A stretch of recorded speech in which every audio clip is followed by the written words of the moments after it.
एक छोटा सा चूहा था। इसका नाम चंचन था। वो बहुत प्यारा था। एक खूबसूरत कबूतर भी था। इसका नाम फाख्ता था। वो बहुत अच्छी थी। चंचन और फाख्ता बहुत अच्छे दोस्त थे। वो अक्सर साथ खेलते थे। एक दिन चंचन और फाख्ता खेल रहे थे। वो दोनों बहुत खुश थे और हंसी मजाक कर रहे थे। पार्क में हर तरफ खुशी का माहौल था। अचानक आसमान पर काले बादल छा गए। हवा तेज चलने लगी। दरख्त हिलने लगे। हर तरफ एक अजीब सी खामोशी छा गई। गरज चमक की आवाजें आने लगे। बिजली की चमक ने आसमान को रोशन कर दिया। हर तरफ खौफ का आलम था। ब्रेक टाइम चंचनावर फाख्ता ठहर गए। उनके चेहरे पर खौफ के आसार नुमायां थे। वहां एक दूसरे को देखकर परेशान हो गए। वो समझ गए कि तूफान आने वाला है। उन्होंने फौरन अपने खिलौने समेटने शुरू कर दिए और जल्दी से घर की तरफ भागे। उनके दिल में एक ही ख्याल था कि जल्दी से महफूज जगह पहुंच जाएं।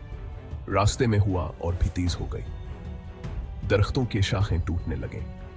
चंचनावर फाख्ता ने एक दूसरे का हाथ पकड़ लिया था। कहूं एक दूसरे से बिछड़ न जाएं। आखिरकार वह अपने घर पहुंच गए।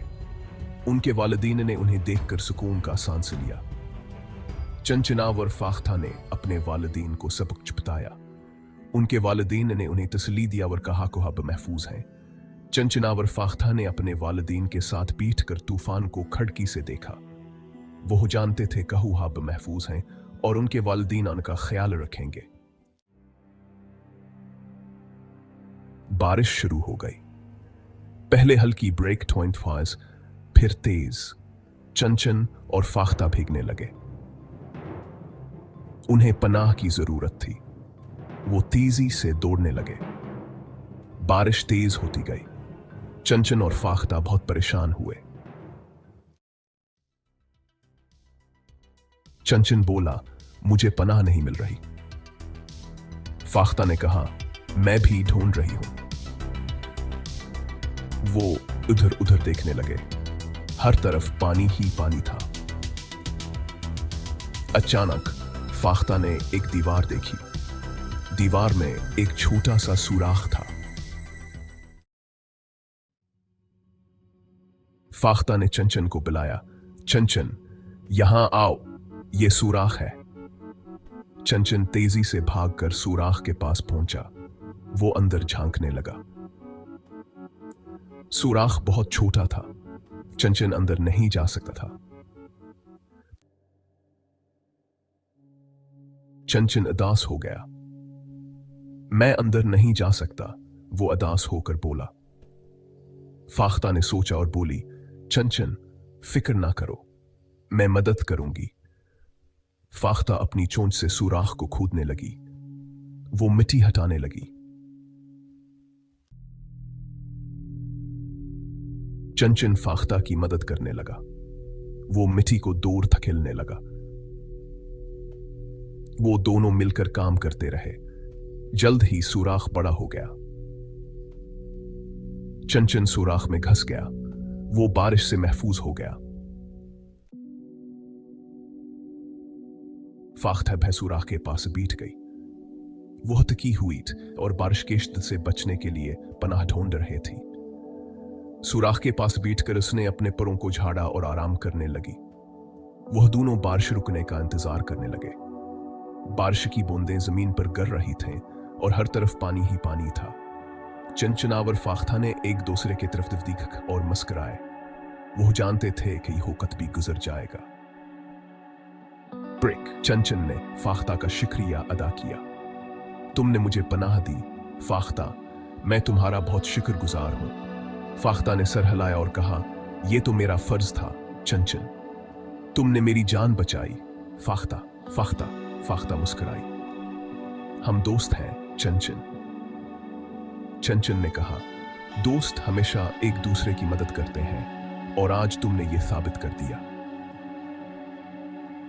दोस्त हमेशा एक दूसरे की मदद करते हैं। फाख्ता ने कहा, हां, और हमें हमेशा याद रखना चाहिए कि मुश्किल वक्त में एक दूसरे का साथ देना ही सच्ची दोस्ती है। चंचन ने सर हिलाया और कहा, बिल्कुल फाख्ता, आज मैंने एक अहम सबक सीखा है। चंचना और फाख्ता ने अस्तनाए का हम सबक सीखा। वह दोनों एक दूसरे के साथ बहुत गुजारते थे और एक दूसरे की मदद करते थे। इनकी दोस्ती बहुत मजबूत थी और उन्होंने एक दूसरे के साथ मिलकर बहुत कुछ सीखा। उन्होंने दोस्ती की ताकत को समझा। दोस्ती सिर्फ एक लफ्ज नहीं है, बल्कि यह एक एहसास है जो दिलों को जोड़ता है। जब हम दोस्तों के साथ होते हैं तो हमें एक खास किस्म की खुशी और सुकून मिलता है। उन्होंने सीखा कि मुश्किलात में दोस्त हमेशा साथ होते हैं। जब भी कोई मुश्किल वक्त आता है, दोस्त हमेशा एक दूसरे का साथ देते हैं और एक दूसरे की मदद करते हैं। यह दोस्ती की खूबसूरती है। इन्होंने यह भी सीखा कि मिलजुल कर काम करने से बड़ी मुश्किल भी आसान हो जाती है।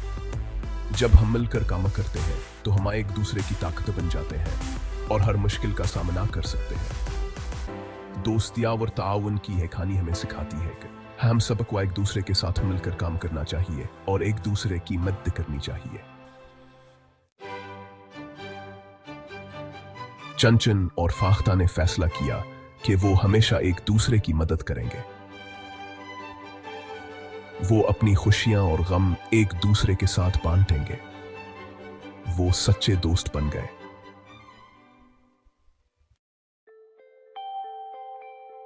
चंचन और फाख्ता की कहानी हमें सिखाती है कि दोस्ती बहुत कीमती होती है। हमें अपने दोस्तों की कदर करनी चाहिए और हमेशा उनकी मदद करनी चाहिए, क्योंकि सच्चे दोस्त ही जिंदगी का असल खजाना होते हैं।